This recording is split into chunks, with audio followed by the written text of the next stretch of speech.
This month of September, we're following the CSL theme of transcendent purpose. And today we're going to look at, you know, what's the point anyway? What's the point of transcendent of purpose anyway? Well, first let's look at what transcendent purpose is. It's going beyond our limitations and fears and the constraints that we have put on ourselves, that society has put on us, that we live within. And it's living in deep awareness and determination and intention to be that greater expression of the truth of who we are. And what in preparing for this, what I got brought back into understanding, I mean, I knew it, but I came into this greater understanding that what the purpose of life is. What is my purpose here? Well, the purpose of life is fundamentally self-realization. And it's recognizing our inherent divinity, that which we already are. That in this teaching, we emphasize, we believe, we know with certainty as a teaching that we are each unique expressions of the divine. That we contribute to a rich tapestry of the creation that we help to create. We co-create it. We co-create it with all around us. And that we are a unique thread in that tapestry. And we bring a color, we bring a perspective that only we can bring. And this encourages us, knowing this, when we come to realize that, it encourages us to live authentically. And in doing that, we align our thoughts and actions with love and creativity and authenticity and living in harmony. And we appreciate that present moment. And all of this is that vital aspect of our spiritual journey. We are each a spiritual being having a spiritual experience, and we are doing it in human form. And it is that human form that experiences, that lives within the limitations, the fears, and the constraints that we either put on ourselves or have been placed on us by society, by, it's out there in the collective consciousness. And so I ask you, and you can raise your hand, either, put your hand up, I'll put two up on it when I tell you what it is, or you can put it up electronically, whichever way you want to do it. How many of us have had a point in our lives where we are searching for our purpose, where we've asked the question, why am I even here? I'll do double because that question has come up so many times in my life. And it's always there's a restlessness, there's a yearning to understand. And what we all do, what I know I have done, is to look at the achievements that we've had, or we look at the relationships that we're in, or we get that purpose in service, and we even get it in our spiritual practices. And beneath all of this is that longing for that deeper meaning of that purpose that we have that just transcends our everyday lives. Especially when we start to think about that, and that we are searching for this purpose. And what we find is that purpose, even if we're looking at it from of service, of spiritual practice, even that, what I think of in my own mind as this higher ideal, rather than whether I helped make the windows of the space shuttle or not, which was one of the things I did. I'm still looking outside of me, even when I'm looking at my service to others and my spiritual practices. Because what is the truth is our purpose comes not from anything outside of us.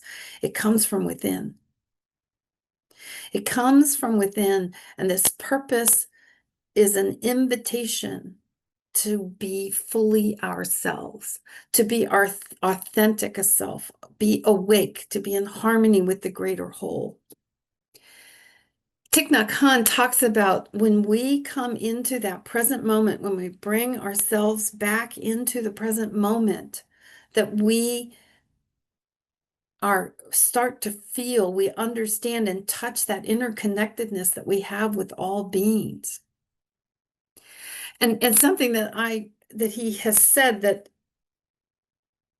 made me stop and think for a moment is the miracle is not to walk on water.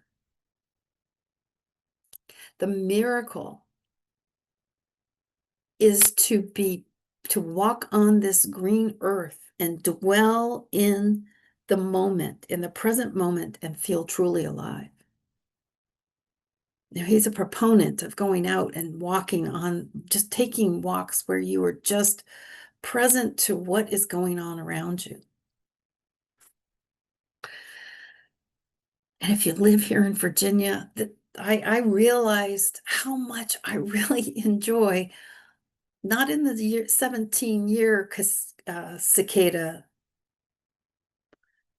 brood, but right now reminds me of how beautiful things are as I walk along, and in the evening the cicadas are talking to each other. And they all go in unison, and then they all slow down, and then they come back, and then they go back down, and it just I don't know, this week it's just really hit me that's beauty. Well, so when we talk about, let's go back to purpose. When we talk about purpose and we say that it comes from inside, it's easy to say and a little harder to find that purpose that's coming from within, because it's transcendent. It changes. We are expressions of the divine. The divine is consciousness, therefore we are consciousness, and consciousness is always evolving. So our purpose can evolve as to how it expresses itself. And what happens is the world is asking us to conform, to compare, to be in competition, to prove our worth. And being your true self can be an act of courage. If you've ever had that experience where what is authentically you is different than what the community or the people around you think it should be, you can understand the courage that it takes to do that. Holmes says we need to do this. What we need to do is to learn how to think constructively, how to use our imagination, and how to trust that the divine presence that's within us. And when we do that, we can find that highest contribution to the tapestry that is our specific thread. And we can express our own true nature and not what someone else thinks we should be. We can be that bright and bold color, or we can be that subtle color that adds just that perfect contrast, that perfect hint, because we each come with our own perspective. We each come with that individualization of the divine that we are. When we return to the present moment, what we can find is that everything we need is here. We don't have anything to attain. We can realize and allow ourselves, that true self, to emerge and become that living, breathing, imperfect, wondrous being that we already are. And just allow that to express itself boldly. And the question is, what's the point anyway? What is that point? Why do this? Well, it's because as we come into that, as we allow ourselves to come into our authentic self, as we allow the constraints and the limitations and the fears and the doubts to move out of our way and allow ourselves to express ourselves to our fullest, which changes all the time, we naturally express our gifts. We naturally express the love and compassion that we are, and in ways that will benefit the world. In my journey, there was a point in time in corporate America that I was in that question of why am I even here? What's my purpose? Yeah, I'm a mother of three teenagers, a single mother of three teenagers. I have this, history of all these successes in my career, and I'm up at our research center, and I'm helping some really incredible scientists empower themselves to really more fully express themselves as the scientists that they are. And I don't know what I want to do. I don't know who I am. I'm like, wow, I'm just thoroughly confused. So I was able to do these work with this is way before I found Science of Mind. I was able to work with some consultants that the company had and take some personality tests. And when all the personality tests came back in, they they sat they the woman brought me in and said, "You really need to sit down to listen to this." And I'm like, what could come out of a personality test that you need to sit down to listen to? And she said, you are the first person any of us in this office has ever seen who is bimodal in what you should be doing. On one hand, you rank very high being like a research scientist or an applied scientist, either one. And she named off all these different things. But on the other hand, you are equally as high at being a minister, at being a spiritual leader and I'm like, there's no way. There is no way. And so I went on focusing on science. Yet that yearning, that calling, it took me out to California, and it took a really annoying friend to like almost literally drag me kicking and screaming to a Science of Mind. It was called United Church of Religious Science in Seal Beach, California. Dragged me to a class, dragged me to, it's like, okay, if you'll shut up, if you'll leave me alone, I'll go to the class. And I did. And I haven't left yet. And it's been that unveiling, it's been allowing this to unfold. And each of us can probably go back and look at a time when we were fighting because of the constraints around us. And that was a constraint that I had put on myself because I saw what religion did to people. I saw what it did to me. I wanted to be a priest when I was 12 years old and got told by the Catholic Church I can't because I had the fortunate or unfortunate happening of being born a girl. And that was the only reason they could give me that I couldn't go on and become a priest. Little did I know, nuns save way more, just as many souls, if not more, than the priests, but that's okay. I was on this path, a path of denial, until it was time. I got rid of, I let go of, whether consciously or unconsciously, let go of the constraints, of the fears, of the doubts, of the limitations I had put on myself. And the whole journey has been that. And I am going to put in a plug for licensed practitioners because soon after I came into this teaching, I hooked up with a licensed practitioner with whom I resonated, who understood me, who could hold that higher vision of me. And she was there every step of the way for me. She was the one who didn't tell me I needed to go to practitioner training. She was the one who held my hand while I came to that conclusion. She was the one who held my hand when I wanted to quit because this is just too hard. There's too much I had to let go of too much, and it was too discomfortably comfortable, if that's a term. I was not happy, but it was comfortable. It was a comfortable unhappiness.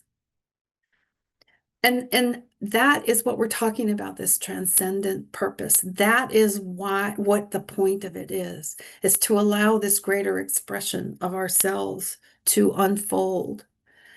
Because what I have found is there is no grand preordained purpose for our lives. And when we realize that, it liberates us to create and choose our own purpose in this human existence.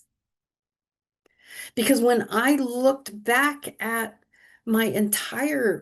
actually my entire life, all the way back to first grade, what I found was this yearning to empower others, and as I do that, empower myself, went all the way back to first grade. I was the kid that other kids would come and talk to and want to find out, what do I do? I don't even remember the conversations. I just remember people who were coming to me to talk to me about things that were going on in their lives and wanting some guidance on how to handle it, even at the age of 6. And so what I found is there was a thread that went through it all, and that's that thread, that tapestry thread that is my thread to add to the tapestry of creation. And each and every one of us can find that. And what when we come to this realization that there's not some book, although some of us believe in the Akashic, I forget what it's called now, that there's it's all written down in fate, what we're here to do. Once we realize that we are free to find the way that we experience our life, that we allow ourselves to live in that delight of life, it can change, and it frees us up.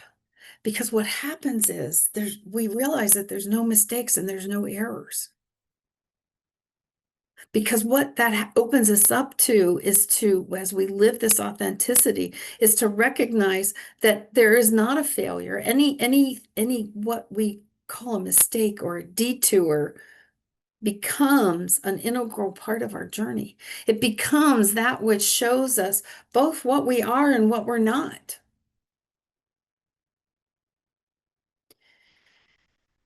And it lets us focus on what resonates with us. There's I vividly remember the first time I had just become a practitioner, and one of the people at the Connecticut Center said, I want you to do a class at this summer program that she was helping to put together for a spiritualist church. She was in both communities, and it's a full day, and I want you to pick a topic, and I need a write-up by like in 2 weeks. And those of you who may remember Ginny Worrell, that's who did this. It was the first time I was going to expose myself. It was to not only speaking my truth, speaking what I truly believed, I was also developing my own way of doing that. It was a one-day workshop on visioning and the importance of it and how to create my life. And so it was scary. But I'll tell you what, the day of that, when 20 people showed up, 25 people showed up, I felt that. I felt that. I felt that empowerment. I felt that passion. I felt that inspiration. It was incredible. And one of the people who was there was graduating from her master's degree in counseling. And her family had a long history in Connecticut, and she wanted to stay in Connecticut. That was a limitation, a constraint that she put on herself. She also loved art. She was an artist and she loved art. And this was right at the beginning of her in my own, in both hers and my knowledge of art therapy.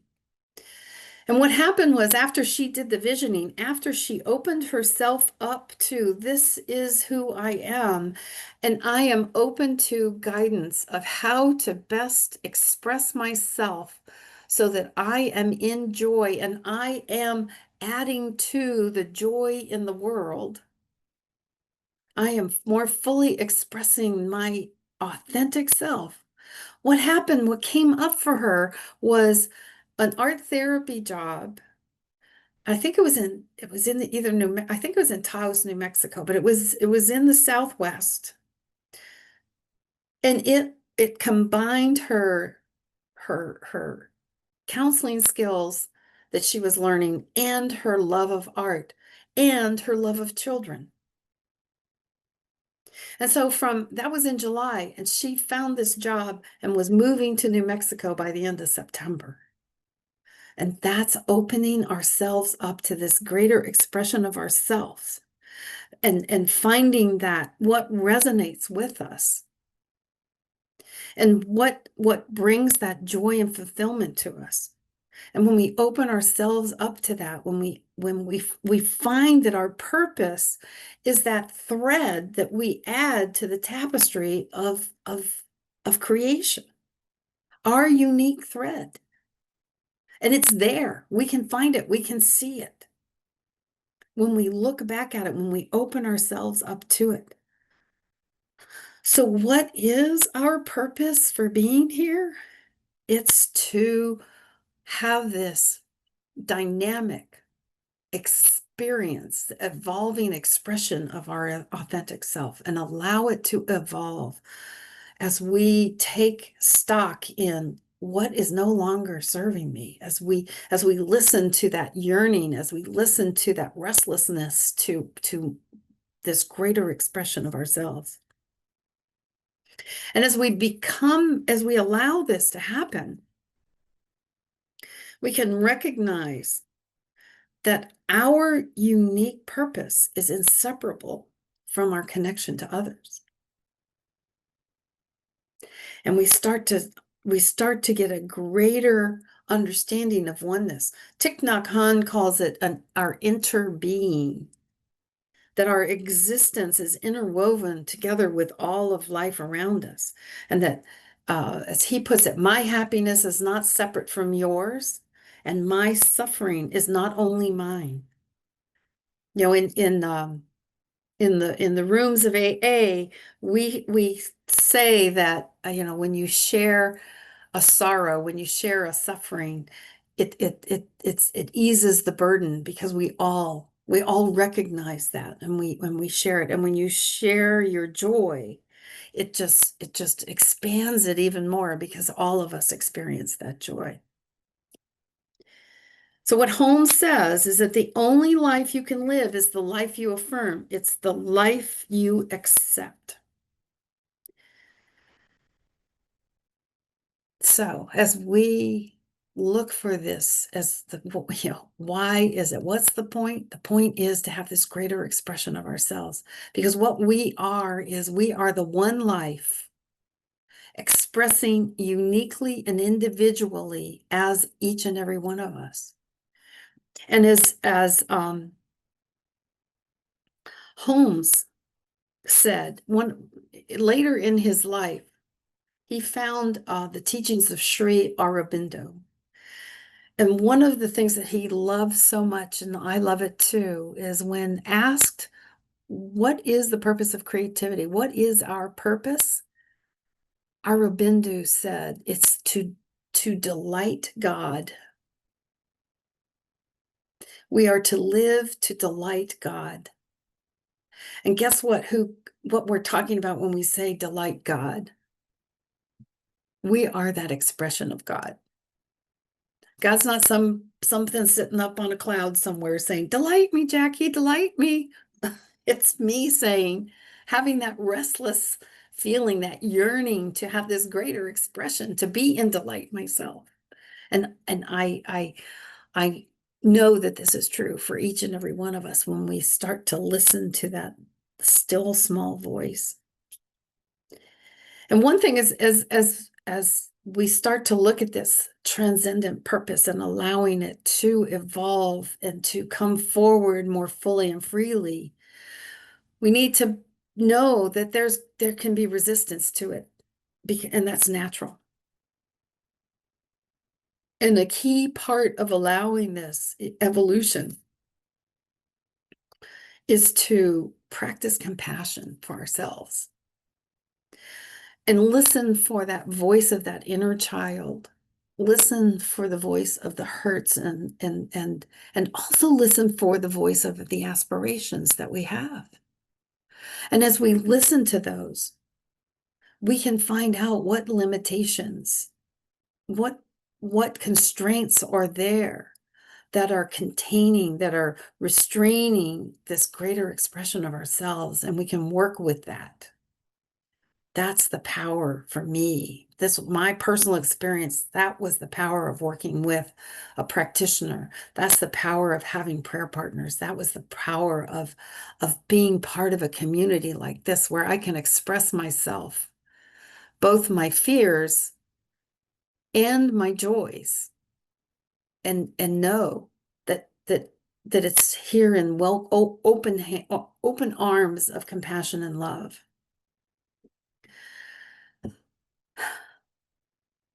So hold this vision of this higher self, and trust the power of the spirit within you, within me.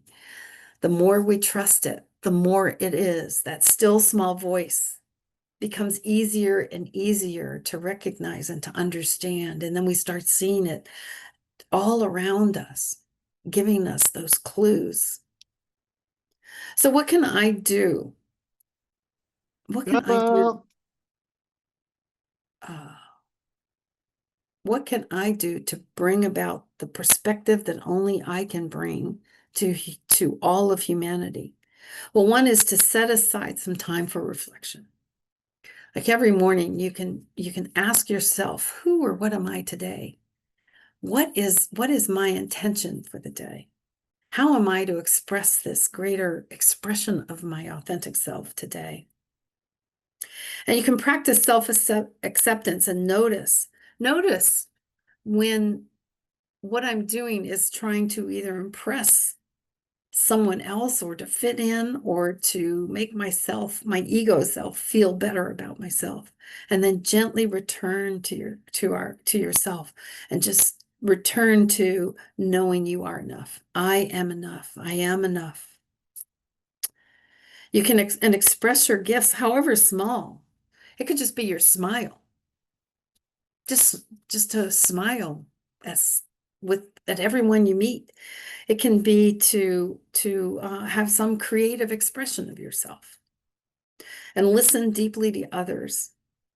Listen deeply to others, and that allows others to be authentic. You have a ripple effect on the world, and you can affirm your purpose. I am a unique expression of life. My purpose is to be fully me. And so the greatest gift that you can give is yourself.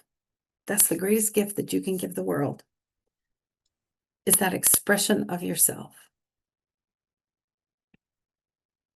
Being authentic, being present as yourself, living your purpose, inspiring others to live theirs. Because together we create this world of meaning, of joy, of peace, a world that works for all. And so may each of us walk gently upon this earth and awaken to our own divinity and be courageously ourselves.